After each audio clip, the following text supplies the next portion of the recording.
Welcome to the No Eggs podcast. We are fresh off like at least 2 hours of sparring.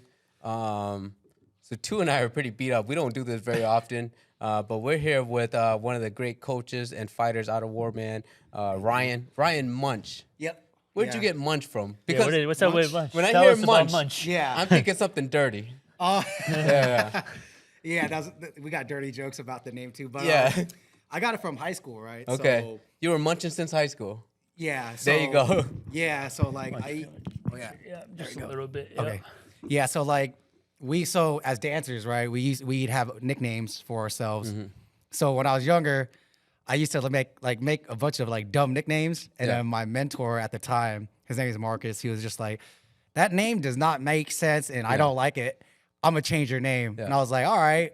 And he's like, I'm gonna call you Munch because you always eating, dude. You always got snacks, bro. Yeah. That's So funny. yeah, I used to always like be eating all the Yeah. time, and like always had snacks. So he's like, dude, you're always freaking eating, bro. Yeah. So we're just And- gonna call you Munch from now on. And you mentioned dancing, so B-boy Munch, right? Is that Yeah. Is that what it B-boy is? Munch is in there. Okay. Yeah, because Yeah. not only are you a fighter and a coach, you're a great dancer. And I saw you were at the you did the Minnesota Timberwolves halftime show, right? Yeah. What is Yeah. the name of that? What's the name of that group, and what's that about? Tell us about, yeah, about shout that out. a So little bit. it's actually my first time doing it, but it's First Avenue Breakers. Okay. Right. Shout outs to Lou Finisher Tao, right? He hooked me up with the gig, right? Nice. Also shout out to Jake Boogie B, because they gave us a lot of guidance in that group, right? But yeah, man, like just being on there, it's cool, man. Like we're with some experienced dancers, we all kind of get along very well too. So it's like it's super easy. When we go there, we just make up a routine, and then we have like 2 weeks to rehearse, and then Yeah.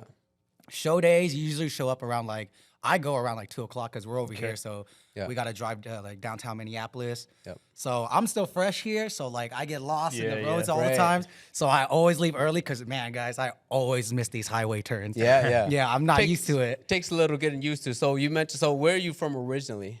So originally I'm from Sacramento, Oh, you're from California. Sac. Okay. Yeah. Yeah. Born and raised. And then, A lot of Hmong people down there? yeah, there's a Yeah, good amount. yeah. Yeah, there's a good amount. I think when I came up though, I hung out with like more of the mixed crowd. Yeah. Yeah. Okay. So like my dance mentor and them, like I hung out with like the Filipinos, the Yeah. blacks, occasionally some white guys, and then like a lot of Hispanic guys too. Yeah, yeah. Yeah. So like when I came up, my brothers, those were my older brother's friends. Yeah. Oh, So I actually started dancing before my oldest brother, and then my oldest brother, he was already in high school at the time, Yeah. and then he started dancing. Gotcha. So he started breaking also, and then I actually met like my mentor them through like an online video game named Conquer Online. Okay. Nice. Yeah, Heck because my brother, shout out they to all video just gaming. they all just played game online together, and then Yeah. they're like, "Wait, you're Ricky's little brother. Oh, you break?" And I was like, "Yeah." They're like, "Dude, Yeah. we all break. Just come to our high school, Yeah. So, yeah, I used to walk over to Hiram Johnson, so that's where Yeah. I went to high school, right? From Wolsey Wood to Hiram Johnson, it's like if we walked, it's like a straight shot. It's probably like 10, 15-minute walk. Nice. Right. So we used to go there and practice a lot there. So, yeah, man, the crowd I came up with is a very big mixed crowd. Yeah. Even my dance crew itself, like Flexible Flav, is like a very mixed group. So we have like members from like all over the world. So Yeah. our most That's active awesome. members right now are like our European members right now. Oh, yeah. they're freaking From killing it. where? Like Yeah. French. From Italy. Oh, from Italy. Yeah, Italy, and I think that we got like a bunch of guys. So like, it's expanded since I've like last kept up with it Yeah. super a lot. Right, since I moved out here, I've kind of been like a little off of it. Okay. But Is there like, a big dance scene in Europe? Like in Oh yeah, it's Huge. huge. It's Oh, huge. yeah. huge, yeah. So I lived there for a year. Oh, did you? Really? Oh, Yeah, so yeah, You've yeah. been everywhere then. Yeah, so I moved there for a year. Yeah. So shout out to my boy Simon. So Simon, when he joined our dance crew, he came to the U.S. and he met all of us, and we were hanging out for a good time, and then we competed together.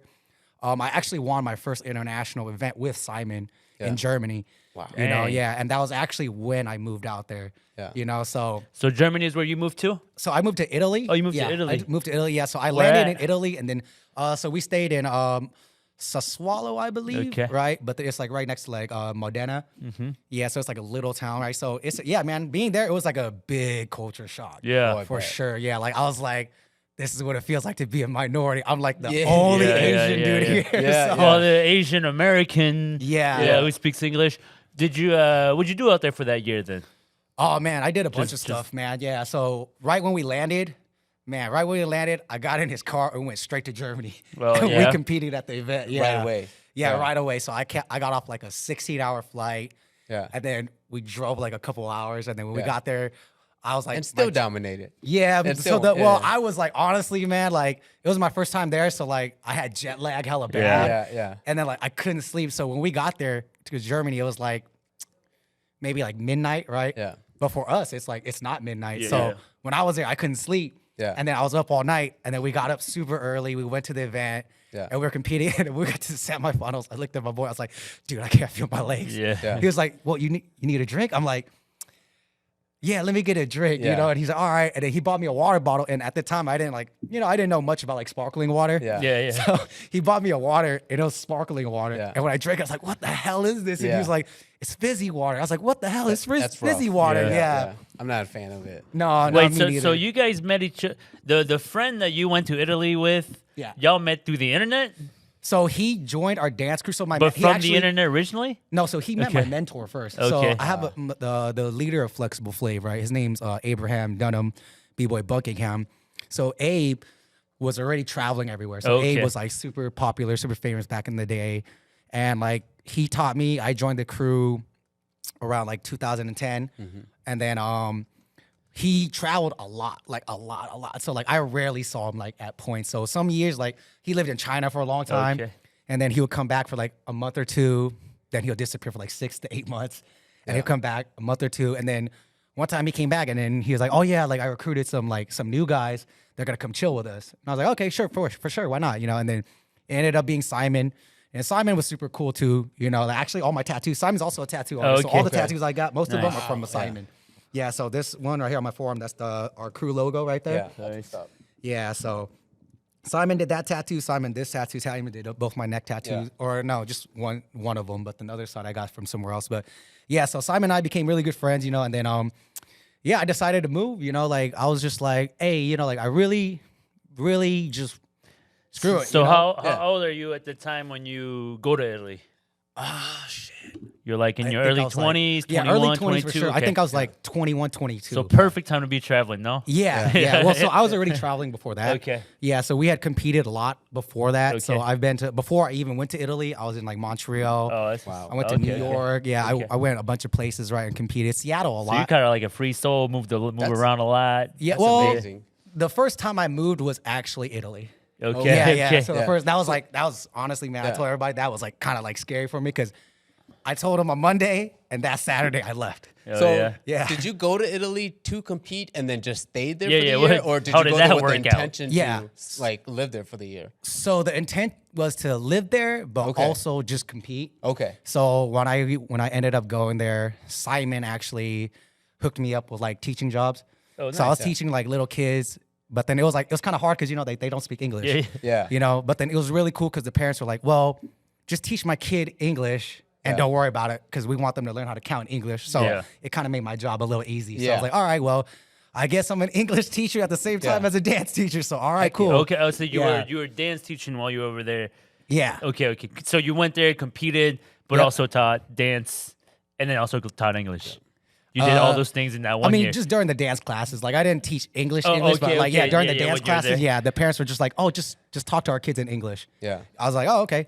And sometimes the kids would be like, "What? What's that mean?" I'm like, "Oh, okay. Let me break this down." You know.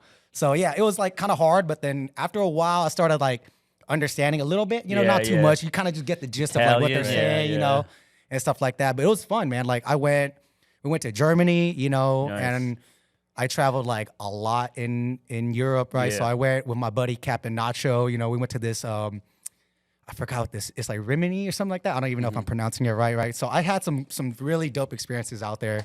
You know. So yeah, ended up staying up there for a year. I actually planned on staying longer, but my grandmother passed away. okay. So I came home. But when I came home, I had just bought my flight to the UK Yeah. because I was supposed to go to the UK and compete, and then like I just like dropped everything and came home because I was like, oh man, my grandma passed away. Yeah. That's tough. So yeah, and then I told my buddy, you know, and then they're like, hey man, you just go home, you know, whenever you want to come back, just come back, you know. Yeah. But Any man, aspirations to go back, even now? I know it's probably been some time since. Yeah, it's been some time, definitely. I enjoyed it. You know, I think it was a good experience to have, right? And I don't mind going back, but honestly, like I think my journey right now, like I'm kind of, I'm like more into like the Muay Thai and kickboxing stuff, you know. Yeah. As much as I love dance, So I love Asia, that, you know. Yeah. maybe interest in going there. Thailand for Thailand sure. for Yeah, sure. Thailand for sure. I've got a couple of gyms planned where I Nice. want to go. Awesome. You know, my mentor from Sacramento, you know, AKA gave me some like places to check out too. Yeah. Yeah. You know, and I also I trained with Crew New in Las Vegas from Sitachok too. So he's from Thailand, you know. Okay. So yeah, if you look at my IG, there's a video of him like for like 3 minutes just dumping me. Like, Oh, wow. I Yeah, like yeah. it got to the point where I was so tired. Yeah. If I laid on the floor, he would hit me. He was like, get Yeah. up, get up. I was Yeah, like, man, I was like, I thought I was fit. At that Yeah. time, I was running like crazy. I was training hella hard. I went and he made me run hella miles before. Yeah. We came back. We did like 1,000 knees on the back after we ran like 5 miles.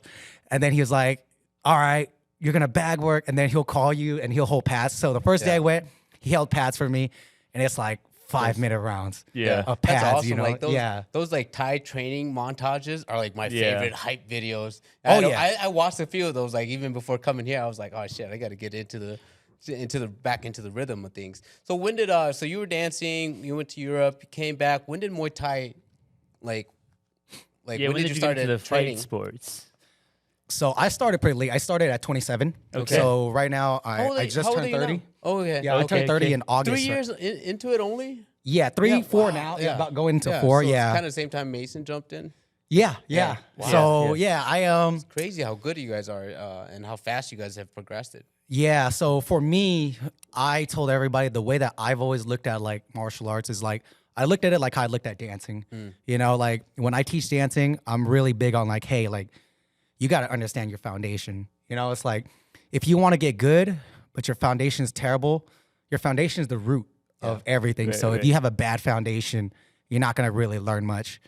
And my original teacher, you know, like he was super big on like, you know, you got to have a strong stance. You got to know. He's like, I don't care if you're good at fighting, but all I want you to do is have good straights, good hooks, and good kicks. You know, he's like, and that's really all you really need. So for like the first year, man, it was like an obsession, bro. Yeah. Like it was like I was there 4 classes a day. Yeah, So yeah. I was in both morning classes. Yeah. And then I was in both night classes. Yeah. And I did the fighters training for the first year. Yeah.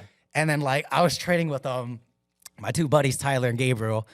And these dudes had been training for a minute, right? And they used to be big guys too. You know, they used to be big Yeah. guys, but when I met them, they were like, they've cut down. Gabe was like fighting at like 155, 150.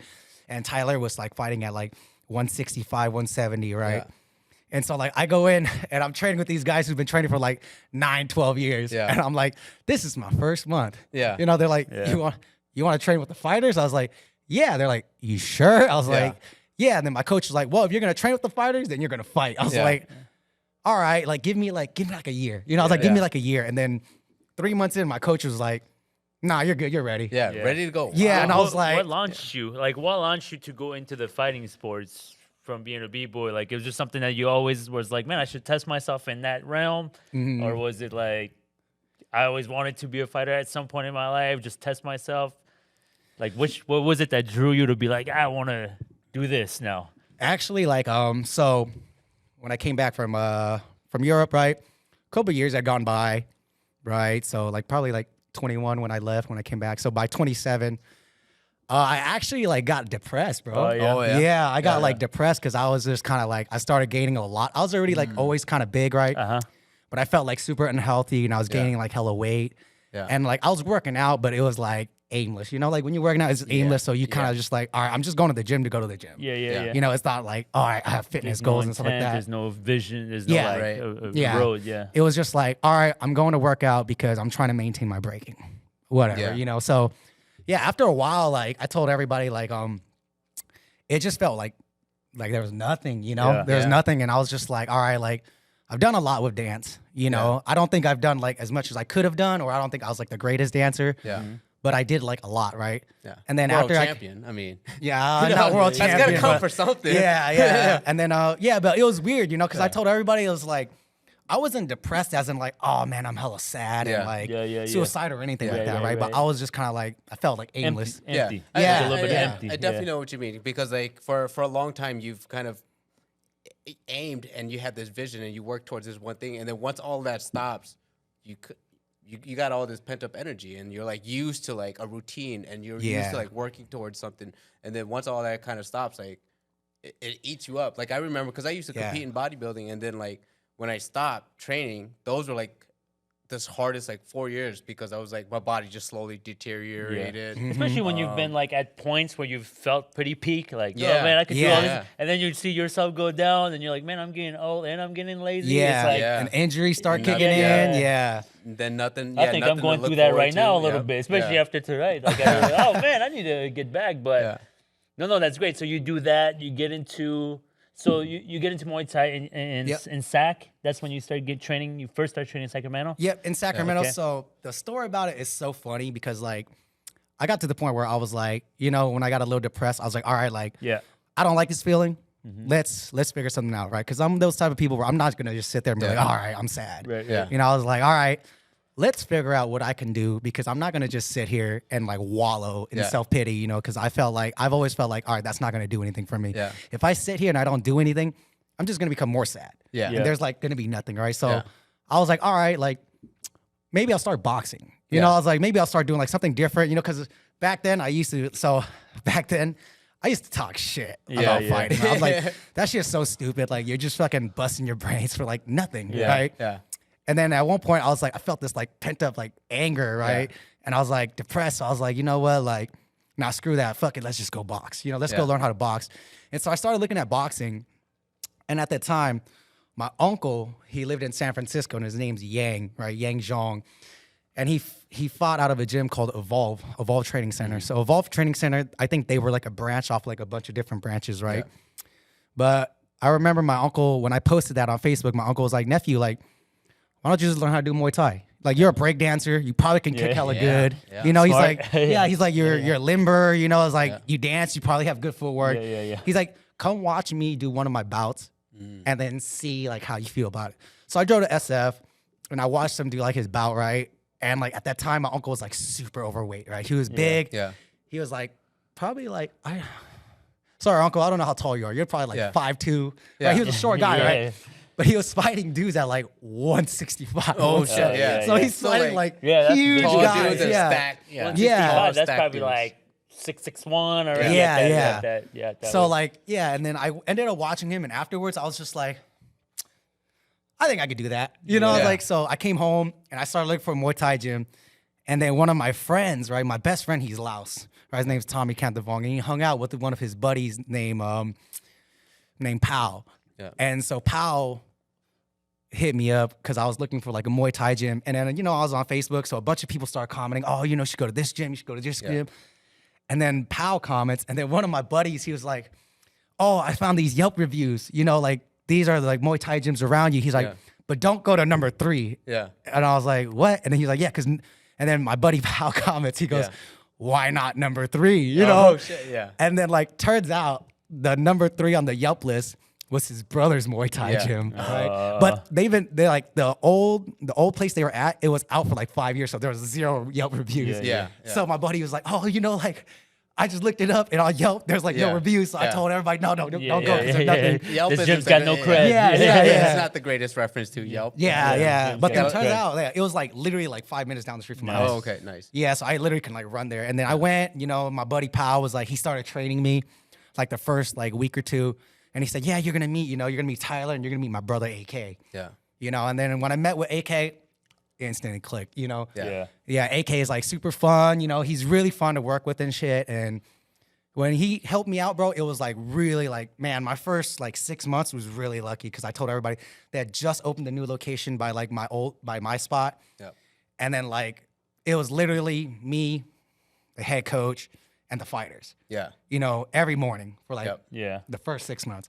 And then fight training every night. Yeah. You know. So I was like, I told everybody, I think I got really blessed. You know, I ran into some really good people. And then like I just used my experience from dance to say, hey, okay, like I can't rush the process of what this For is. sure. You know, like I have to learn the basics because it's like when I teach dance, I'm really big on my students knowing foundation. I'm really big on you, hey, like this is why you have to do this, you know, and I could break down why you have to do this. Yeah. You know, so when I looked at fighting, I was like, well, if I can't kick properly, why am I gonna throw a combo into a kick because I can't even kick right yet? You know, so I used to spend like hours just like kicking the bag, kicking the bag. You know, like I have footage saved too because I tell everybody I always save footages of me, so I can look back and laugh at it because I'm like, damn, this was 3 years ago. I couldn't kick for nothing, you know. And now I look at myself, I'm like, okay, you know, because sometimes I think we need a reminder. You know, so I like documenting myself a lot, you know, so. Especially like the journey. I agree. Yeah. It's good to see because it's also funny to watch because eventually you're going to be old. Like, I want to watch that shit about what the shit I did when I was young just to remember and remind myself. And eventually you might show it to somebody else. Like, look, this is me when I was young. Maybe now, but this is what I've done. And it's just a good reminder, like, I don't want it all in my head, you know? I don't mind just watching it. Like, oh, that's what I used to do. You know, so, but yeah. No, so Muay Thai there. And then how do you end up here? Yeah, how'd you link up? Because now you're here in Minnesota. Man. Yeah, so everything adds up, actually. So if it wasn't for dance, I always tell everybody I would never gotten where I got, right? So, because we have a pretty big dance community up here. Yes, you guys do. Yeah. So we're at Warman right now. Next door is Cypher Side. You know, so if you guys know Lou Finisher Tao, right? So I don't know him personally, but I admire everything he does. So Lou's a great guy. I've known Lou for like a long time. Okay, Lou, jump on the pod, man. Yeah, come on, Lou. Right, but then so I met Lou for the first time in Fresno a long time ago. Right, and he came. He battled one of my boys, and they won the event, and they battled my students in the finals. That's the first time I ever met Lou, but we didn't really talk because, you know, I didn't know who he was. And then later on, I found out who he was, and then I came out to Minnesota to do the Cypher Side anniversary event when he was still at in Indigenous Roots. And I came there. I met Lou. Lou was like super cool. He took care of us. He did hella stuff for us. He picked us up, you know. And actually, it's just so everybody knows, that was like my first time ever experiencing real winter. I came in. You guys were like, negative 30 when I came here. Just 3 years ago.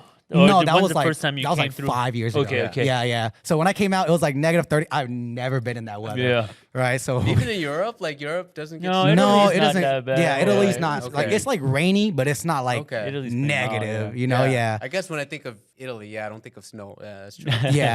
So I ended up coming to Minnesota for the very first time 5 years ago, right? And I came like 5 years in a row for his event every year.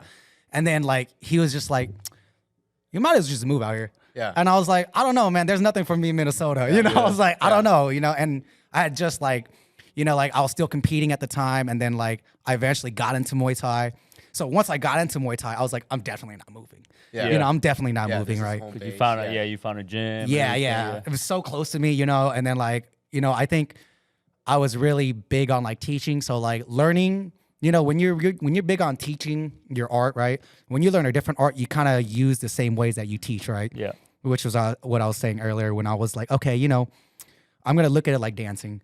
And so once I started teaching Muay Thai, right, I actually started getting better because I was like really big on like, all right, like I'm going to ask as much questions as I can, and I'm going to drill as much as I can. I'm going to do whatever I can in my power, you know? And then eventually, like, I went on the journey, and then Lou hit me up, and Lou was like, called me one night, and my boy was faded. He called me, and he was like, bro, like, no, like, you know, like, we've been talking about you moving out here for like 5 years, bro. Like, when are you going to finally move out? And I was like, man, I don't know, man. I had just started fighting. Like, I actually just started like fighting, right? And Lou, shout out to Lou, man, because Lou came to all of my first fights, bro. Like, he flew from Minnesota. Dang, like, my second fight, bro, like, he freaking, he was like, I'm going to come support my boy. He came out, right? And he came out, he had canceled his ticket because my opponent had pulled out. And then at the last minute, I found another opponent. And then he rebooked his ticket. Wow. Another ticket. That's amazing because, like, sometimes you meet these people in your life that just have unbelievable faith in you. And like you need that. Like I think everybody needs a person like that because like you never like you need somebody to believe in you. You need somebody to kind of give you that initial pick me up. And so that's amazing that Lou was able to do that. And it's not always the people that you grew up with, right? It could be somebody that you cross. It was like some dude I just met from a dance event. He owes you absolutely nothing, you know, but still went out of his way to like. You know. And then like, you know, he every year, like when we came out, he would always talk to me like he'd be like, hey bro. So when you gonna move out here? I was just like, nah man. But like the more and more he did it, the more and more tempting it got, you know? And I was just like, well, what is in Minnesota, you know? And I was like, the only thing I know about Minnesota is there's a lot of Hmong people. That's all I know, you know? And I was like, so I don't know what else, like snow, a lot of Hmong people. I was like, I've never been in the snow. I don't really like the snow. It's cold as hell, you know? I was like, you know, I don't know. And then he randomly calls me like the beginning of last year. And he goes, yo, you know, like, or not the beginning of last year. I forgot when he moved into the studio next door, right? But I guess when Koo moved to this place and he moved next door, it was like the same time. And so he calls me and he goes, hey, bro, you still gonna move out? And I was just like, man, dude, you keep telling me, bro, it's getting more convincing. He's like, hey, guess what? I was like, what? He's like, there's a Muay Thai gym right next door to me. It's perfect for you, right? Muay Thai and dance. So, same building, next door. So perfect he told for me, you. He was like, come on, bro, it's fate. It's fate. You gotta come. You gotta come. Doesn't get much better. So I was like, you know what? Let me come check it out. You know, let me come check it out. I was like, you know what? When's your event? Oh, okay, cool. I'm gonna come for your event. And while I'm coming for your event, since the Muay Thai gym's next door, you know, I was like, all right, why not? You know. But he's always put it in my ear to move out here, right? So like when I started fighting, I was already looking at gyms when I was out here, right? Because I was like, okay, what if I do decide to move later on in the future, right? Let's be prepared. Let's what's my surroundings? Who's gonna be the coaches? And you know what the craziest part is, and I told Koo this too. I had already been looking at Warman before I even met Koo. So when I looked at it, they were still in like Little Canada or something like that. Yeah, because I remember like I was looking online and I was like, I was looking at all these gyms, right? And I was like, all right. There's a decent amount of choices too in the Twin Cities. You know? You got a lot. You got, I mean, the cellar. I mean, you got all the MMA gyms. The cellar. You got a lot of good gyms, right? You get a lot of options. You got a lot of good gyms, you know. And I was like, I was looking through all these, right? And like, I don't know, for some reason, like nothing really appealed to me, right? I was like, all right. So where I come from, my gym, when I first started, it's like a super small gym. It's like a little hallway. Like a little hallway. Like we probably had like 6 bags. We had 6 bags. It was super tiny. Gym. And it was like my coach was Laos, so it's like very traditional, you know. We came in, we bowed to get on the mats. He had like the Buddha and like everything. So super traditional. So like when I was looking at all these gyms, I was kind of like, man, like, you know, I was trying to find something that resembled a little bit like my home, you know? So that's what I was looking for. And then I come across Warman Muay Thai, right? I see a picture of Koo. And then like, I already knew who Koo was. Because when I did my first fight, it was a kickboxing fight. You know? And then like, I started watching Glory. So I started watching Glory because I was like, all right, if I'm gonna do a kickboxing fight, I need to understand the kickboxing volume because I'm a Muay Thai guy. I'm a very controlled, I'm a slow guy, you know. So I was like, all right, if I'm doing kickboxing, I gotta understand kickboxing pace. It's different. So I started watching, and for some reason, I ran across Koo, you know. And then I was like, I watched him. I was like, Koo Lee, and then you know, because on YouTube there's like these like hour, 2 hour long videos of like the throwbacks, right? And I like to watch throwback ones, right? Because those are where a lot of my favorite fighters are. And I was watching, and then like Koo popped up in one of the videos. I was like, Koo Lee. I was like, huh. It's an Asian dude. I was like, all right, let's see what he's got, you know? And then they said from Minnesota. I was like, I bet you he's Hmong. Which is hella rare to see. The I mean, I could expect it like local circuit, maybe. But Glory and like, I mean, I was so proud for Koo when Koo made it to Glory because like Peng and I have known him since like 2011, 2010. So when he made it to Glory, we were like, holy shit, you made it to Glory, bro. Like, you made it up there, you know? And so, I mean, it was later for Koo a little bit to make that journey. I wish it would have happened to him like even earlier. He got in there like probably like 36, 37, somewhere around there. Okay. But we always say the most deserving guy too because like I mean, he puts his heart into all Oh, no, definitely, man. I like...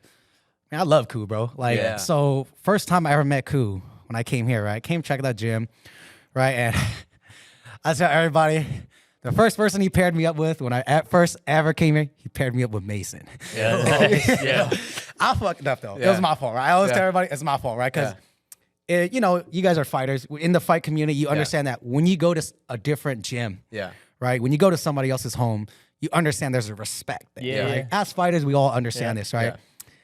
I showed up to Warman. I had my Muay Thai Lao tracksuit on with my Muay Thai Lao gym bag, and I walked in, and then everybody just like turned and looked at me, and I was like, I fucked up. I was like, and then like big I came target in, on your back. and then so Koo already knew I was coming in. Nobody else knew I was coming in, right? Because Lou told Koo already, hey, like my friend from Cali's coming. He wants to come check out your gym. So I came and he paired me up with Mason, right? And so when me and Mason, we were going, I had just finished I think I just finished my last fight, right? And during training, I ended up getting a rib contusion. Yeah. Right? One of my buddies spear-kneed me. Yeah. And then my ribs was just messed up, right? Yeah. And I came here, I still wanted to train, I was like, all right, I'm just gonna go. And then he paired me up with Mason. And I was like, all right, cool. I went with Mason. Mason was hitting me. And then Mason was Mason hits hard, right? Even though he's going light. Yeah, Paint knows. Paint just got knocked down by him. I feel you. When I saw you, when I saw you get hit with that knee, brutal. I was like, dude, if you saw earlier, I got hit by one of those two. Yeah. Shit, dude. Yeah. So when he threw that earlier, bro, it went right under my rib cage. And I really fell. Nicely, and I was like, really I can't get up. I just stood there. Ku's like, you good? I was like, I can't get up. I was like, I'm trying, bro, but my legs, even right now, I'm still kind of shaky. I'm feeling it right now. I'm feeling it too. A certain way. Sure. And then he paired him up with Mason, and I told him I had the rib contusion, right? Yeah. And he was like, okay, we're gonna go light. Yeah. But he didn't tell Mason. Yeah. So Mason threw the same knee. Oh yeah. Boom, and I was like, and I dropped, and then Ku goes, oh shit, Mason, I forgot to tell you he's injured. And Mason just looked at Ku like, yo. And I was just he's like, dude, I'm so sorry. I was like, no, it's good. Yeah. It's good. I just got to. Welcome to the war, man, bitch. Yeah. I was like, it's funny because I told Ku in my head, I was like, I deserve that. Yeah. I deserve that. I was like, I don't know none of these dudes. I came in here wearing my gym suit. I look like an enemy right now. I was like, it's all good, bro. Stepping into a new territory, coming in looking hot. Yeah. But actually, the thing that I told Ku was that actually solidified my decision to move here. Stay, Yeah, because Ku reminds me a lot of my old coach. Yeah. Their personalities, man, I want them to meet so bad. Yeah. Because I'm like, dude, you two, he's just the louse version of you. And you're the wrong version of him. Yeah, because they're both super funny, but when they get serious, they get serious. Yeah, they're loud, great with the kids, But then it's just man, when it comes to training, it's right when Ku raises his voice, I was like, oh, dude, you remind me of my old coach. Yeah. Right when my old coach raised his voice, I was like, oh, everybody shut up.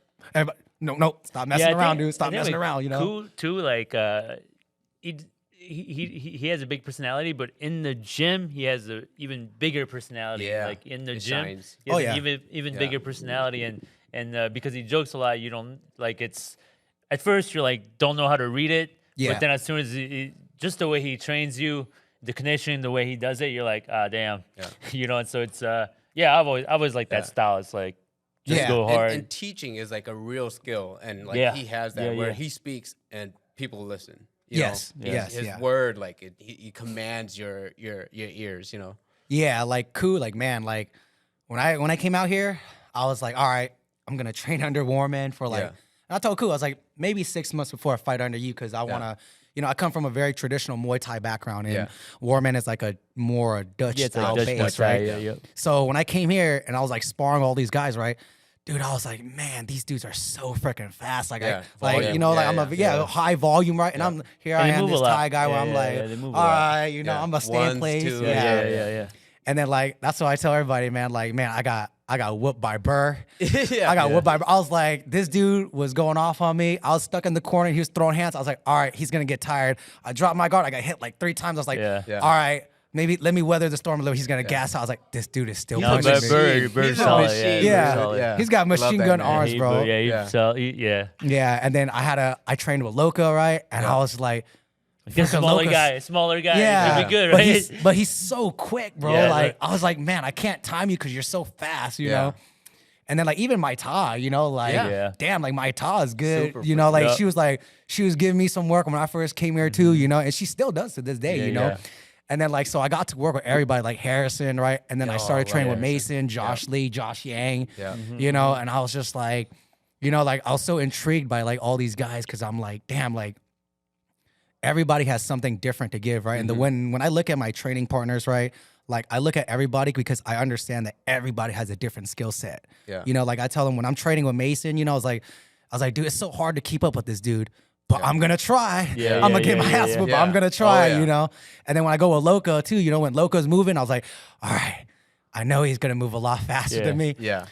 but I'm not gonna know until I try. So I'm just gonna try to move with him. You know, with Burr, I'm like, all right, let me try to dodge these hands. Yeah. Never works out too good. Yeah. You know, Josh Yang, bro. Like, I was like, this dude's a tank, bro. He don't freaking move. Yeah, you know? he's got and he's got beautiful technique, man. Yeah. Oh yeah. Like I tell everybody, man, when he leg kicks you, bro, I'm like, why do you always hit the same spot? Yeah. I was like, no matter what angle you're at, you're hitting the same. God damn, this is starting to hurt, you know? And Josh Lee, too, you know, good angles and movement, right? Yeah.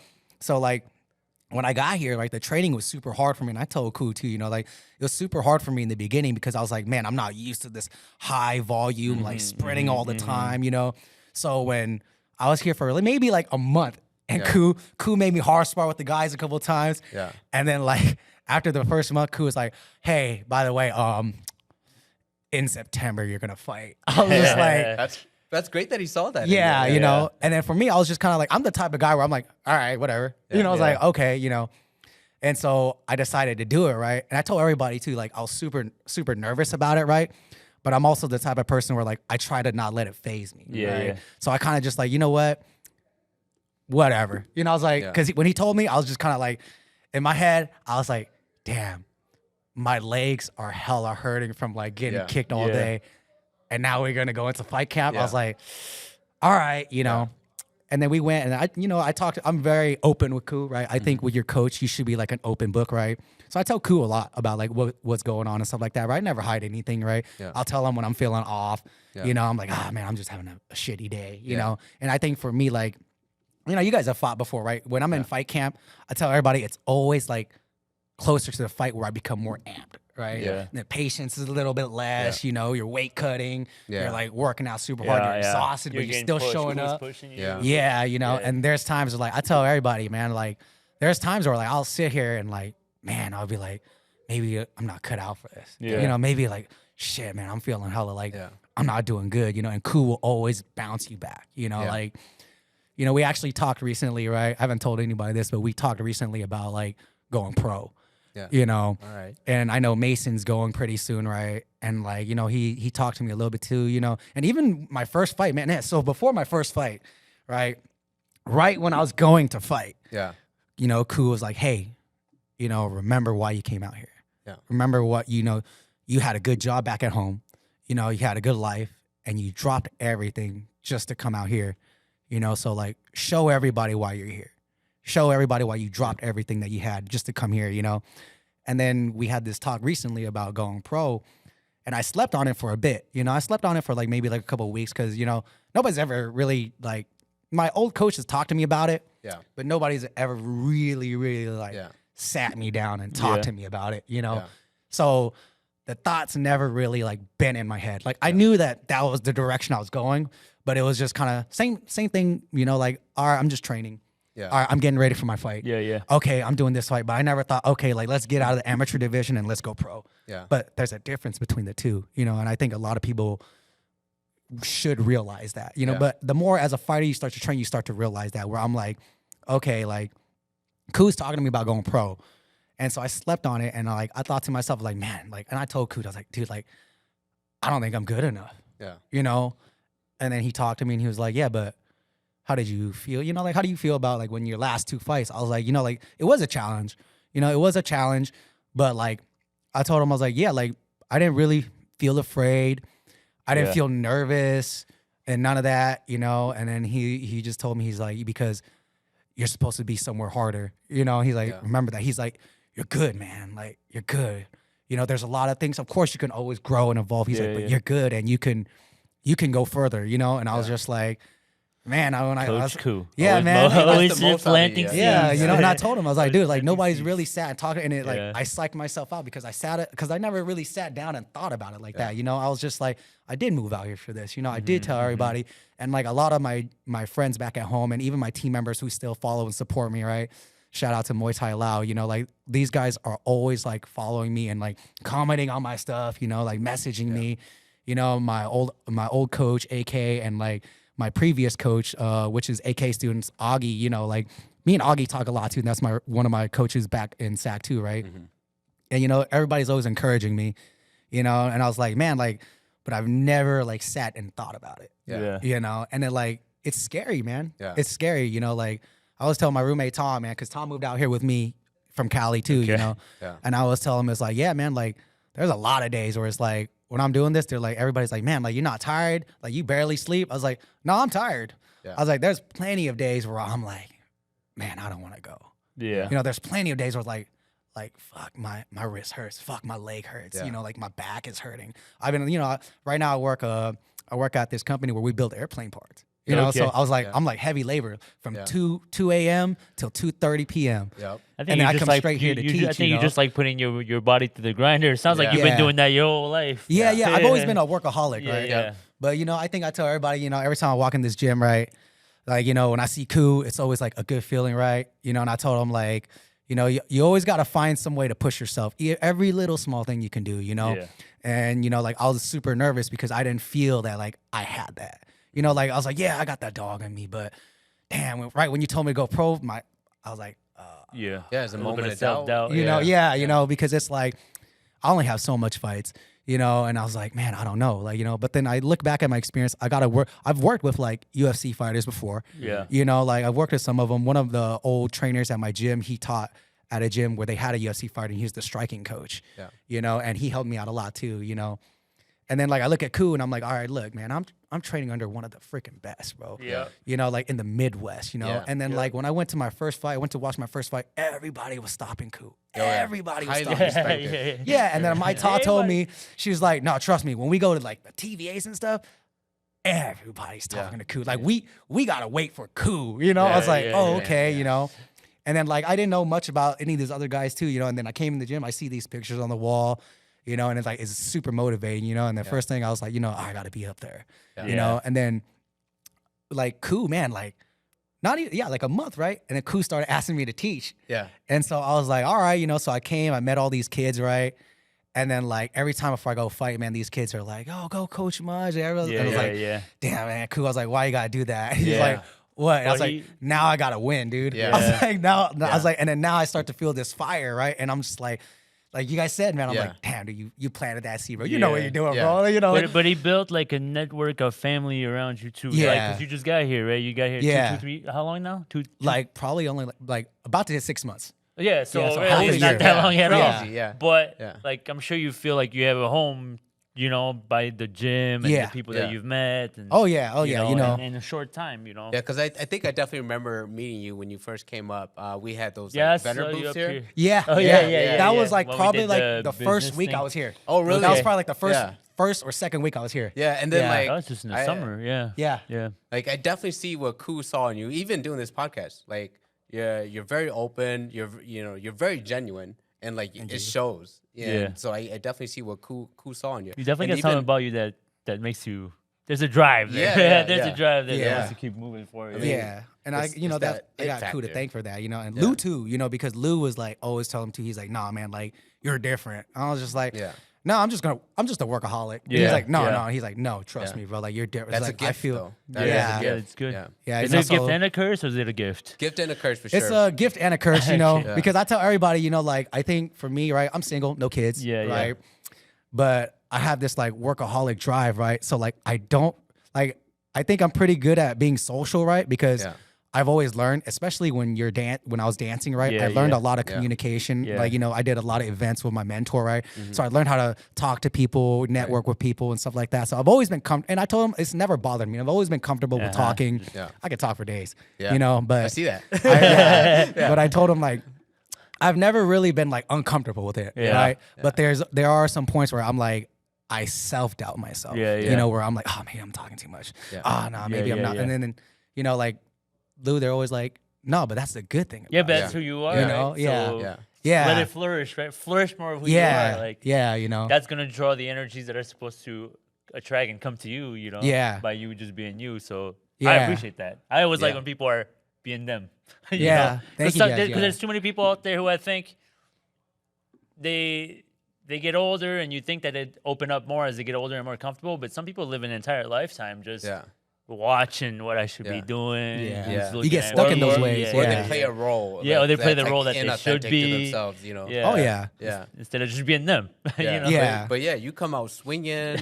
Like and you're genuinely you. Yeah, and yeah. so that's beautiful. So Yeah. let me ask you a question. How do you because we talked about at the beginning of the podcast, you're still you're dancing at the Wolves games. So Yep. and you're teaching dance stuff. Yeah, I teach at and Cypher you're Side. teaching Muay Thai. Yep. So and how, working is a it full-time job on top of 50-50? that. Like it depends if there's a fight coming up. How do you balance? Like I'm teaching So more on the dance side, the usually- Muay Thai side. Yeah, so right now, when I first moved here, I was teaching 2 days a week, multiple classes, right? But I think, and this is why I love Lou so much, man, because Lou and Ku are really close. I'm close with both of them, right? So we communicate a lot. And this season at Cypher Side, I'm only teaching one class, 1 day a week, right? Because Lou knows that, like, I'm really more into the Muay Thai side, Yeah. And of course, like, I love to teach dance, and, like, Lou helped me out a lot when I got here. I lived with him when I lived with him for, like, the first 3 months when I first got here. His parents, his family, like, they were super helpful. So I'm super grateful for them. His wife, and, like, I even lived at the boba shop for a bit before, like, they started setting everything up really, So, like, I'm super appreciative for them.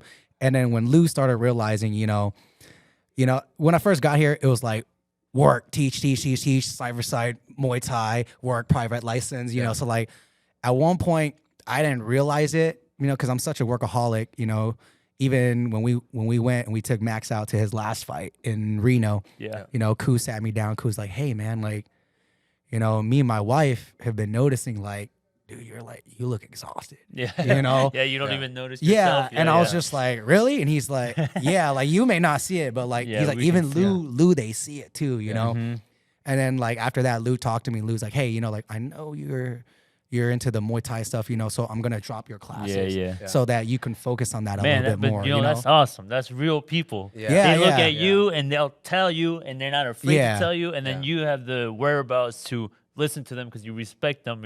Yeah. I wish everybody had those types of people in their life that, like, Yeah. hey, dude, you look like you're overworking, and then because some people, they say that. And you might not listen, but when it's people you respect, you're like, you consider it, right? You're like, are they shit? Maybe I am, Yeah, because I think sometimes when you're working so hard, you don't notice it yourself, because you're driven. You're so driven. Yeah, and you're on that mission, like, man, like, I told him, when I'm in fight mode, I'm like, I don't talk to nobody. Yeah. I gotta go run. Yeah. I gotta eat at this time. I ain't got time. I got time. You guys know this. Like, I gotta eat at this stuff. time. I can't eat after 5. Ku says I can't eat. All right, I gotta show up. I gotta do this. Oh man, I got pad work day today. Especially for a fight, because for a fight, you're like, bro, if I don't, because no one's gonna feel guilty about this one-on-one battle. Yeah. But yourself, if you don't win. Yeah. But if you did everything you're supposed to do and you lose, you're like, okay, better luck next time. But at least I didn't half-ass this thing. Yeah.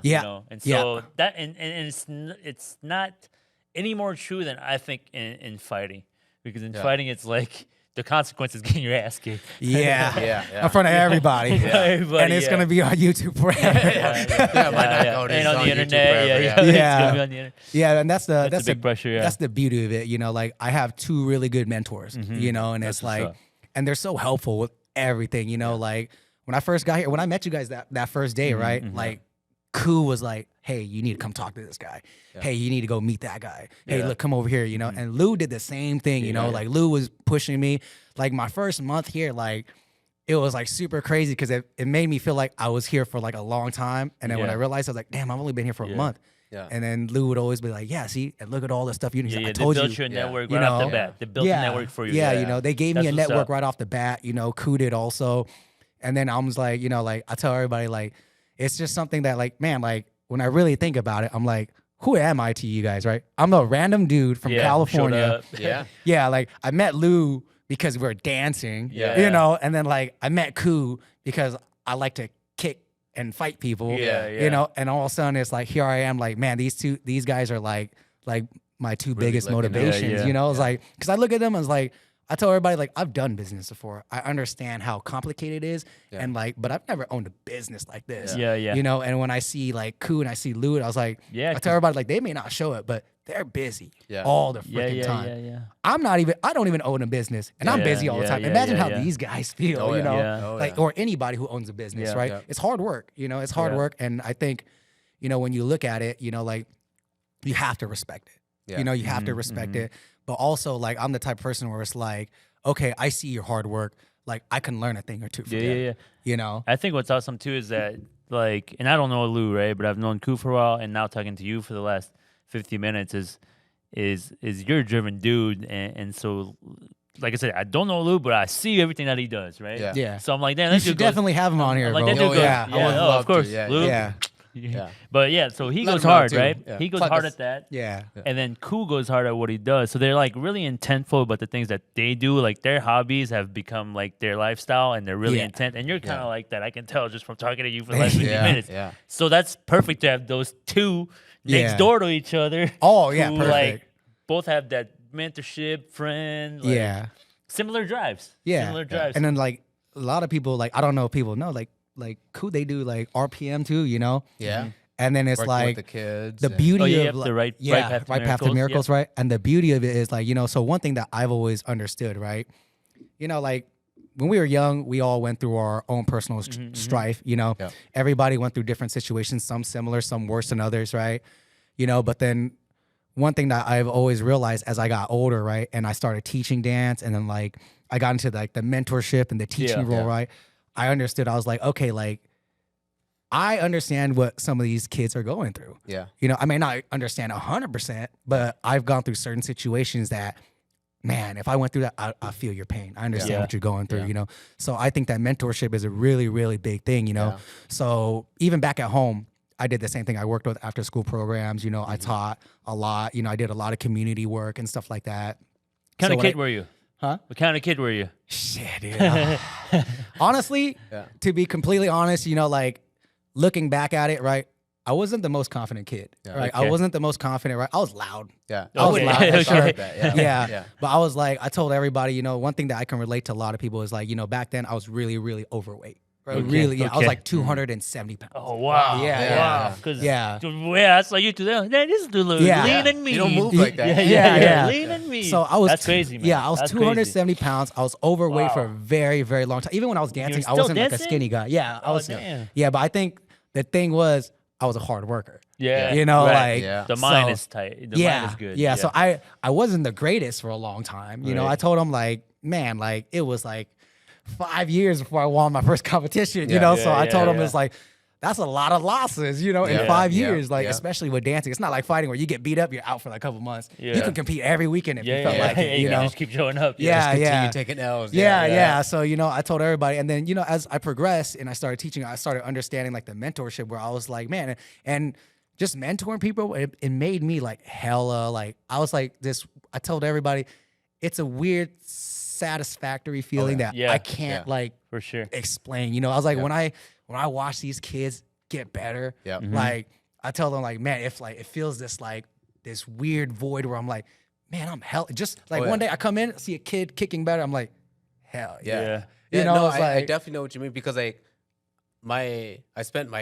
I was involved in youth work like my whole life as a kid, as a participant, Yeah. eventually volunteering, eventually like working there as like a professional, and then guiding them like. And then I was always also like really involved in Boy Scouts, so like I had a lot of like Okay. young kids that always looked up to me, and then so like to see their progress Yeah. is crazy, and it's so heartwarming. And then like you realize like that fulfills like something deep inside all of us, Yeah. you know, like and so like I have a like I know exactly how you feel. Like I have like even seeing them now, like you know they're in their like late 20s, 30s, Yeah. and it's cool to kind of see them like become a man, you know. Yeah. And that's like the most amazing thing. And so like even now like you know, I showed to this, but like I get messages from them every now and then. Even doing this podcast, they're like, "Oh shit, Yeah. that's so tight."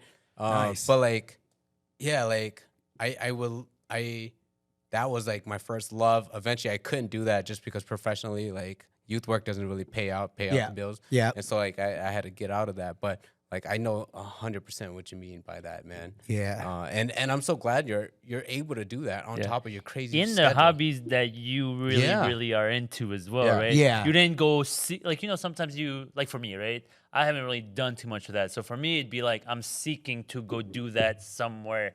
Yeah. But for you, it's like naturally, this is what I do, and there's kids here, and I can Yeah. instruct them. Yeah. So, and you come from it, you've done it a long time, so it's exemplary. Like you look at it like it's like your sensei, right? In dancing or in Yeah. Muay Thai, and then you have a lot of experience too. You know, you've traveled a little bit and stuff like Yeah. that. So you have those things to share, and you don't mind talking, which is good because for the kids, you need that kind of energy. Yeah. Where Yeah. you're like, Yeah. where you Oh, can for talk sure. and stuff. You know, Yeah. some people don't. Some people are uncomfortable talking to kids. Yeah, yeah. They're like, I don't know how to talk takes to kids. a lot of energy, Yeah, bro. I'll yeah. tell you that, right? It does Oh, take yeah. a lot of energy, you know? Yeah. But I love it, you know, because I think the kids feed off of it, but I also feed off of it, you know? Where it's like, I mean, there's times where it's like, I tell everybody, you have to also know when there's times where you got to be the bad guy. Yeah, You know? Yep. Hey, You you ain't gotta set the listening? rule, yeah. There's consequences for Yep. every action you Yeah. decide to do, you know? So, yeah, man, like, I think that's what really helped me out too, you know? Like, just as I was coming up, I started mentoring and I started understanding, like, okay, like, this is what actually really makes me happy. Yeah. You know, it makes me really happy when I'm coming here, I'm helping out. You know, like, I always tell Koo, man, like, Koo always, you know, like, pays me to help out with the sessions and stuff. And I told him, in reality, I was like, dude, in reality, I wouldn't even care if you paid me or not. Yeah. You know, I was like, because I enjoy being here, you know, and it's like, while I'm here teaching with you, I'm learning what you teach and how you're going Yeah. about it, Yeah. Yeah. you know, and why you're so successful. Yeah. So I'm actually getting more than you are. You're Yeah, paying yeah, me to be here, but I'm gaining like the knowledge. I'm gaining the communication. I'm seeing how you do business. I'm seeing how you communicate with parents. I'm seeing how you communicate with the kids, you know, with the adults, you know, and stuff like that. So it's like, I tell everybody, like, I always look at a lot of things I do as like skill set building, you know, like, man, like, I started recently doing these like music videos, right? Okay. And I did see you. I saw Yeah. you. I saw you Yeah. not too long ago. So the funny part is, Like shooting and producing, or no, so just acting for them, right? Oh, okay, Yeah. okay. But for the love of my life, I would never thought I would be doing Yeah. it, you know? Because That's I was funny. like, Yeah. I always thought like, What'd you think about him before? Because you were saying that you don't think you would have ever done that. So what'd you think about him before, and what got you to do one? I always thought it was like corny. Yeah, yeah. You know, like cringe, you know? I was like, yeah. I was like, I don't think I could do that. Yeah. You know, I was like, that's so weird, you know? And then I actually got hit up, you know, to do one by with Taylor Vang. She's a singer from California, right? And with Luna Vang too, right? We were supposed to do one a while back, right? But some things happened, so it just didn't follow through.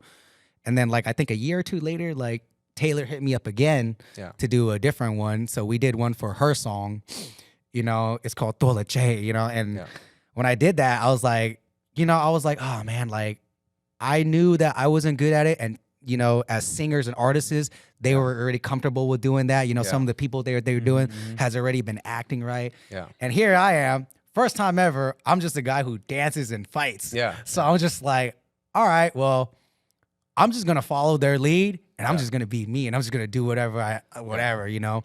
So I did that, and then I had another friend who does videography and stuff like that. His name Key Vang, right? Creation Films. You guys should check him out too. He's really dope, you know. And he hit me up for Dang Tao's music video. And then like when we did Dang Tao's music video, I was like the bad guy, but I had to get slapped in the video, and I had to do a bunch of stuff. And I was like, man,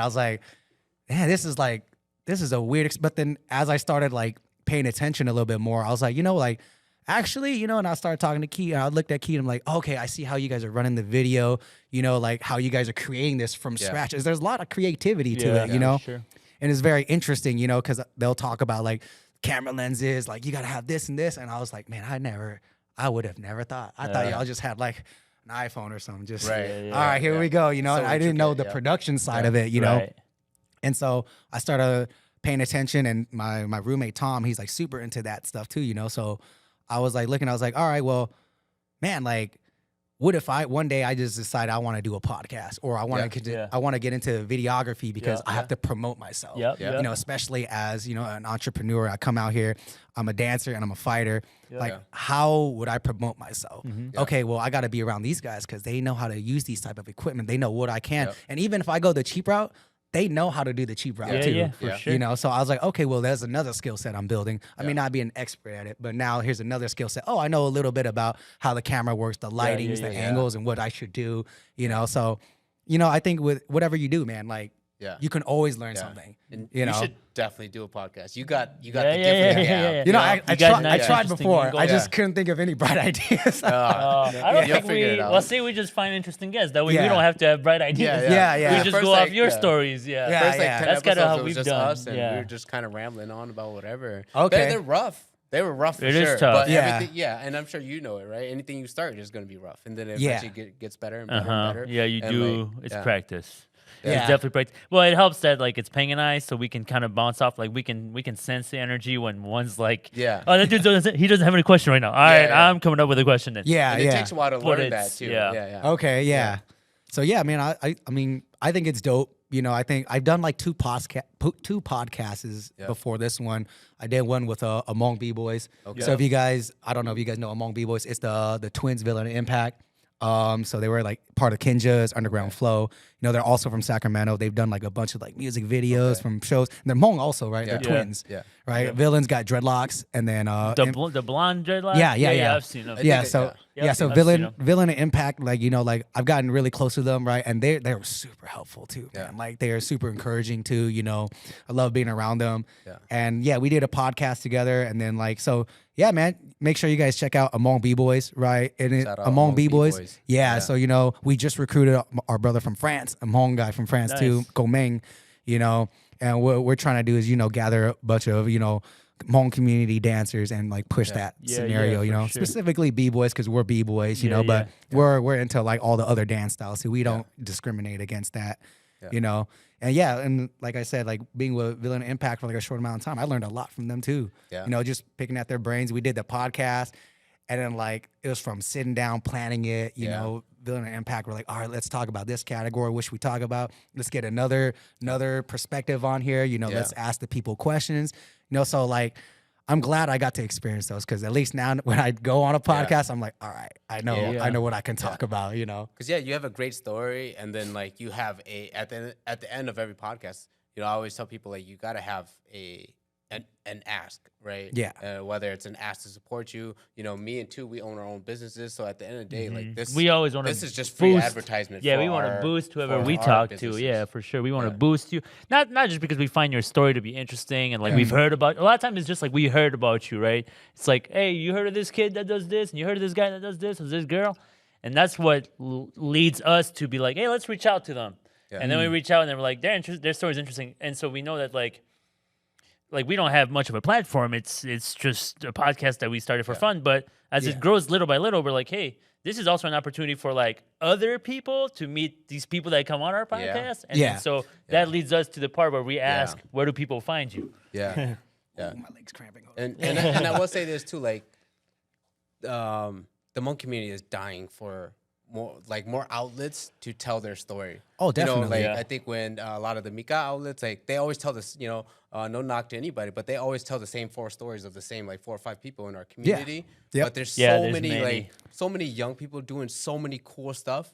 Yeah. And there's just like nowhere for them to go and tell it. And that's why it was like That's kind we of were the lucky. idea Like when behind, we reached out to people, they were like, "Of course, yeah, of course, Yeah, they'll come yeah. on."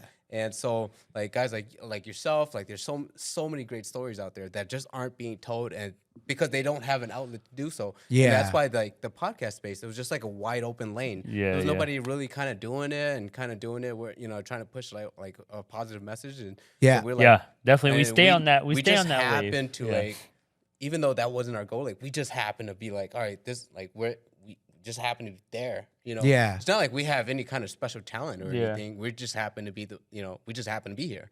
Yeah. And- Yeah, I mean, because nowadays, man, like the talent, like, you know, one thing, like, you know, from SAC, you know, as a dancer, right? Everybody will always be like, yeah, man, you little Hmong kids, bro. Yeah. Y'all are hella good for no Yeah. reason. Yeah. And I was like, I guess, you know, I was like, Yeah, you don't really yeah, notice yeah. it, you Yeah, know? you And know. then the more you start to look at it, I start to see all like these kids like start to excel and all these type of stuff. So I'm Yeah. just like, man, you know, that's super important, you know, but also it's like, I tell them as kids, they also need that support system. Yeah. Yeah, You for know, sure. like, so we have to be the guys who are Yep. there for them. Yeah. You know, especially like nowadays too, you know, I see you guys talk a lot about like the men's health, Yeah, you know, yeah. mental health and Yep. stuff like that, right? And I always tell everybody too, you know, because I'm super big on that too, you Yeah, know. So yeah. like I actually like am super big on like the people who are overweight who are trying to lose weight. Yeah, you know, yeah. because I come You from know the that. story. Yeah, you Yeah. know the story. Yeah. You know, I know, like I tell, you know, when I do personal trainings and like I train with like a lot of people too, you know, back at home I did PT. I used to tell like these guys, I would always target the bigger guys, right? Yeah. Because I understand how Yeah. you feel, Yeah. you know. And the best thing about understanding is like I can actually relate, which is Yeah, why yeah, like yeah, for sure. a lot of people will communicate with me a lot more about it, you know, because I always be like, hey man, like look, when I was overweight and this and this and this, right? Trust me, everything you're telling me, Yep. I understand. You know, because I was at that point where I was like, man, like this and this, oh man, I'm not feeling it. I'm not feeling good. And I told him like, you know, all it really takes is like a little bit of peace of mind where you're just like, you know what, I don't like this. But what am I willing to do to change it? You know, and I always tell That's everybody, the hardest part. yeah, that's the hardest part, right? There's a lot of temptation. There's a lot of temptation, right? Especially nowadays, right? Won't dive too deep into it, right? But there's a lot of temptation, right? Even, you know, even myself as a fighter, you know, I tell everybody like, man, there's times where it's like, I feel that temptation too, you know, like, shoot, I want to go out and party, you know, I want to go out and have fun, you know, because my whole life, I've never really gone out and partied like that. I didn't start partying and hitting clubs until I was like 24, you know, because I was so focused on dancing. I didn't care about anything else, you know, and then once I got a taste of that, I was like, oh, this is kind of fun. And then I did it a lot, and then I started seeing the difference, and I started like falling off, and then I started getting depressed. It'll definitely do that. It'll definitely make you fall off. That's for sure. Yeah, you know. And I tell everybody like always manage it. You know, look, if you go out, I'm not saying it's bad. You know, if you go out and you have fun with your friends, it's not bad. I was like, but also know the limitations to it. You know, like I always tell everybody like, man, when I first moved here and when I'm getting ready for the fight, you know, like my friends go out to eat, like, yo, you want to go? Can't. Yeah. You know, like it's discipline. You know, you got to be disciplined about it. You know, understanding. I told them, look, after my fight, one day we can go out and have fun. Yeah. But other than that, you know, like I'm focused. I have something I want to do. Yeah. And I really want to do it. And I always tell everybody, you know, like when you talk about your goals and you talk about the things you want to do, right? The main question I always ask everybody is like, are you willing to starve? Yeah. Are you willing to suffer? Are you willing to be broke?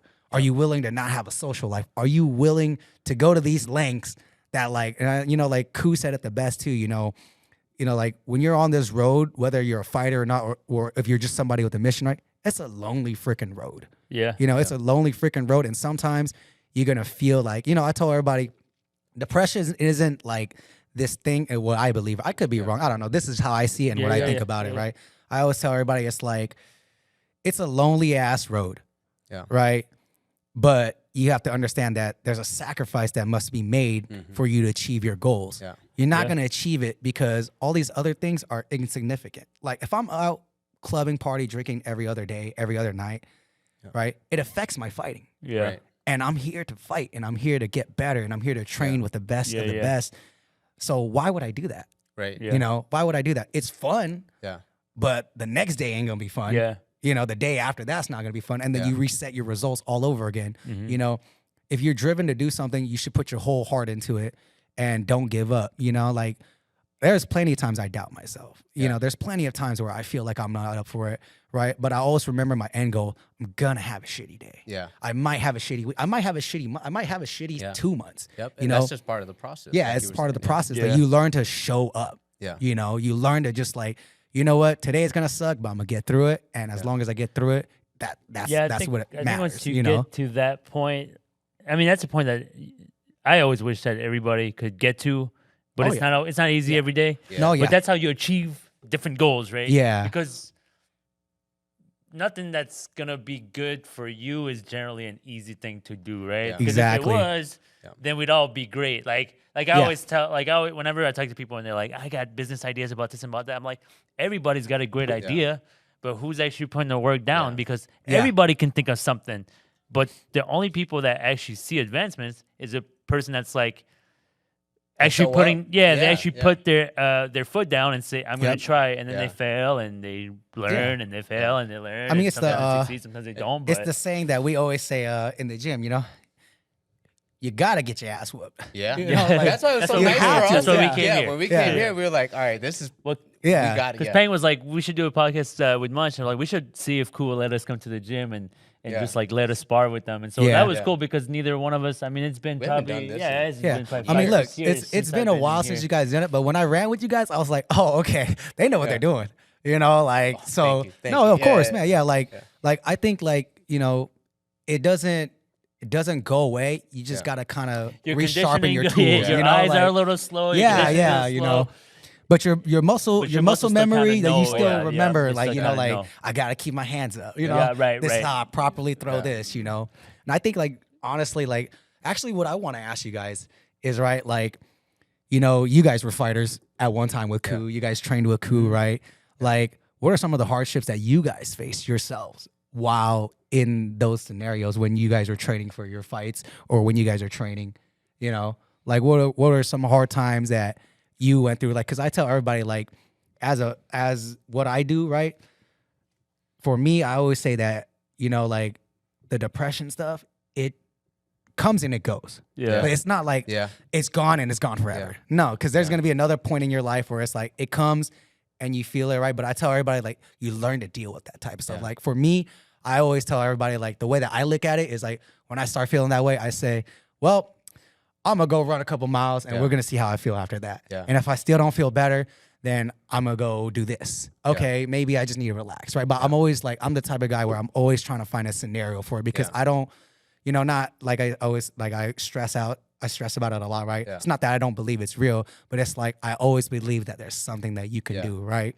Because like I've had a couple of friends, like have taken their own lives because of the depression, and I've seen how it went from happy to slowly drop and then slowly just not doing anything and like not wanting to like put yourself out there, right?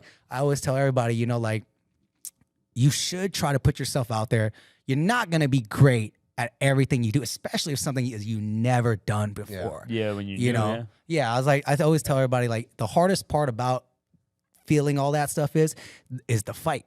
Yeah. But I always tell everybody the fight is actually easy if you learn how to callous it. Yep. If you learn how to work with it, you learn how to get around it. Like it's not a difficult thing to sit there and not do anything. Yeah. Right. It's easy to sit there and just like, all right, I'm not going to do anything. Yeah. I would say like definitely like I was in a really dark place when I've only had one fight with and I was in a really dark place. Like I said, I'm kind of like you where I need to be doing something. Yeah. And so at the time, like I had stopped bodybuilding. I watched my body go from like 220 to like 170, and so just my body deteriorating. I wasn't training as much. I was drinking heavy, and so I just needed like I need some kind of structure. So I started coming back into the gym. I started like training a lot more. And so I kind of like begged Ku, to like, hey man, let me do this because I need a reason to train and I need to do it. And I always feel horrible because like I felt like I dropped the ball. There were, going into it really solid months leading up to it, last 2 weeks. I fell into my vices. I kind of disappeared for a little bit. Just before the fight? Yep, right before the fight. Showed up fight week, Monday. Shit. Like 30 pounds heavier than what I was supposed to weigh in. I was literally like 4 pounds off from what I was supposed to fight at. Damn. Like just 2 weeks before. So you had to like expedite rush this cut to get to this fight. That week. That must have been a terrible week. Yeah, that's never good. That was a terrible week. Ku would tell you all about that. But like I did that to myself. I shot myself in the foot. I gave into my vices. Yeah. And then, like I was on a roll. But yeah, and so like that fight was brutal. But then it was a reality check. Yeah. It was like, all right, I can't just fuck around. Like I need to tighten up, like for real. And so the day of the fight, I was just like, I just want to get this shit over with. I freaking had to suck out 30 pounds out of me. Like you're just exhausted. And so I'm beat. I just want to get out here. But then like reflecting on it afterwards, I was just like, I did that to myself. And like if I'm gonna move forward, like with whatever I do, I need to really tighten up. Yeah. And I still battle with all of that stuff now. Like all of my vices and whatever else I may have, all of my demons. And so, but like that fight, it was I feel horrible, and I still apologize to Ku like all the time because like I definitely let him down. He has so much faith into me. He has so much belief in me, and to like let him down really kind of put things in perspective. And it was like, okay, yeah, like not only did I let myself down, like I fucking let people that cared and loved for me, like people at the gym that really put the time in the sparring rounds with you too. Yeah. They paid with the sparring rounds to help you. Yeah. You know? So but, it was brutal for me. It was a reality check for me because it was just kind of like, all right, let me. Yeah, but look, out of all that, now you're able to talk about it. So clearly, there's a big lesson that came out of it. Yeah, right? I learned a lot. And then from there, I was just kind of like, all right, well, I'm not happy in my job. Like that's when I was just like, all right, I'm just gonna move out to the farm. I'm gonna quit my job and move out to the farm. And just kind of try to do my own thing and try to make it happen. And, you know, shoot, I don't even remember how long that fight was, but like whatever years now, like we're in the farm, I have my own business, we have the podcast, and things are kind of looking up. And so like, it was like I've never really like talked about it, but like that fight was hell for me. That camp was hell for me. Yeah. And I was like, there were moments where it was going really good, but like I said, I gave into all of my demons. Yeah. All of my demons. Yeah. And so, I don't know, too. Yeah. For me, I think for me, just training with Ku, the thing is no excuses, right? He's not the type. He's that type of coach. There's no excuses. So you think you're tough? Cool. Harder. Yeah. Harder. Faster. Yeah. And so. You know, like for me, when I first met Ku, I was coming out of the Marine Corps, and I kind of got a big head on me. And he's like, I think it was a BJJ class the first time I met him. He's like, I want to go with this Marine kid over here because I was friend with his brother James. Okay, I want to go with this Marine kid here with my ass. I'm like, damn. And after that, I just kept coming to the gym. But no, I think with Ku, it's just a nice no excuse thing. You know, he knows how to joke with you, how to give you shit. But when he gives you shit and he tells you could work harder, he says it in a way it's not in a way that is believable. He really means it. That he thinks you can be better. Yeah. And so you're like, either I try to prove him that I can do better, or I might as well not be here if I'm not going to try to prove that I can be better for him, you know? And so I think that is just, that's what a coach is, especially a fight coach. And Ku, I think, did that. And that's why we weren't afraid to ask him, like, yo, can we come to your gym and do a podcast? Like, we probably wouldn't ask everybody that, you know? But like, we're like, we have that, it's a certain type of respect, right? Yeah. That you just like, I don't have to talk to whoever, but when I see him, it's just like, it's all love. Still coach. I mean, you've built that type of bond, you know? Still coach the respect. As you get older too, man, it's like everybody has a life, you know? So it's like you're not going to always see everybody all the time. You're not going to talk all the time. Like my best friend and I rarely talk. You know, we rarely talk, but when I see him, it's the same old, you know, because it's like, I know that you got your girl, you know, I know that like you want to start a family and I know that you want to do this. And hey, like I respect that, you know, but I'm on a different path. So this is the way that I'm going. But I still support you and I still got mad love for you. Nothing's going to change. You ain't got to talk every single day. But the respect can always be there and you check in, even if you don't check in as often as you used to. But like you said, everybody's got their own mission that they're trying to accomplish and stuff like that. But and I always say, you know, what better way to catch up when it's like 5 years later? I'm like, yo, you want to go grab a beer? Hey, so what you been up to? You know, so you have more stories to talk about. Yeah, exactly. You know? For sure. Yeah, no, that's definitely true. But we're coming up on an hour, 20 minutes. Yep. Usually when we end the podcast, we just like to ask our guests, like, what you got going on, what's coming up, and where do people find you? Okay. Yeah. So follow me on Instagram, Munch the Ox. Right, that's where I post most of my stuff. I don't have a fight coming up right now, right? Currently just working through the motions. I just started my new job, right? So, you know, can't call off for like 2-3 days. Like, hey, I'm going to go fight. See you guys later, you know? So we're working on that. Right now, just, you know, trying to cut some weight. I'm going to go into a lower weight class. Nice. You know, I think, you know, me and Ku talked about it and we're going to set a game plan with my nutritionist. And man, I think this year the focus is to rack up as many fights as I can, drop the weight, maintain the weight, and then see where we go. January for sure, I want to try to attempt to go pro of next year, you know. But this year, you know, on my bucket list, I want to get in as much fights as I can. I'm currently trying to save up so I can go to Thailand and train for a little bit, you know, because I got to experience that a little bit too, you know, train with some of these guys I've been wanting to train with. And then, you know, just focusing on the kids grow, man. We're going to the TBAs pretty soon, so make sure you guys check out Warman Muay Thai too, because we got a bunch of kids competing. And, I think for me, I'm very focused on I want the kids to do really good. Mm-hmm. So whatever Ku needs my help with, I think that's what I'm more focused on is just working, training, and cutting for that. So, yeah. Other than that, then I really don't use Facebook like that. So IG is probably where it's better to get a hold of me or see my stuff. Yeah. Before we close out, man, I did just want to say you mentioned like moments of self-doubt and moments of like depression. Like you truly, like I hope you remember like in the darkest times, like that you truly are special. Like, Thank you. Cool. Thank you. Like just sitting down with you, like I can tell my first interaction with you, you came up really great energy, really talkative, and great vibes. Like, and there's a reason why Ku and Lou have so much faith in you, and they want to help you along. Like, just kind of hearing your story, kind of talking, having like this small interaction with you. Like, I'm a big fan. I'm rooting for you super hard. Thank you. Thank you. I really hope things work out. And like I said, you've mentioned those times where you may not always believe in yourself, but like just remember that like there's a reason why people like gravitate towards you. Because I think you truly are gifted and you have multiple talent, and you're very observant. You're never wherever you go, you're observing, you're kind of, even just doing the music videos, you're kind of looking and learning and taking all that in. And that takes a special person to be that aware of what's going on. So I hope in your darkest times, you just remember that, man, because you truly are something special. And I can't wait to see what happens next.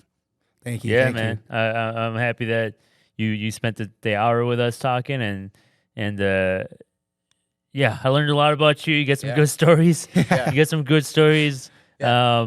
And it was an honor to just play spar out there with you. Yeah. And to watch you too. And like, there's always a different bond that you have with people when you even spend just a minute kind of play sparring. Yeah. There's always like, You can't I cannot remember you now, right? Like, even though it was play sparring, it's like, at least we did that. And that's a pretty intimate relationship for the people who have not play, sparred, box, Muay Thai, Jiu-Jitsu, anything like that. It's a special development that comes with it, Yeah, you build that bond. Yes, sir. So, yeah, man, we appreciate your time on the Noise podcast. Everybody check him out. Yep. And, we'll be seeing more of him, I'm sure. All right, yeah, thank you guys. Make sure to check out Munch the Ox on IG. Make sure you guys follow Cypher Side. Make sure you guys follow Warman Muay Thai. And last but not least, make sure if you're watching this, you should be following the No Eggs podcast. Hell yeah, let's go. All right, guys.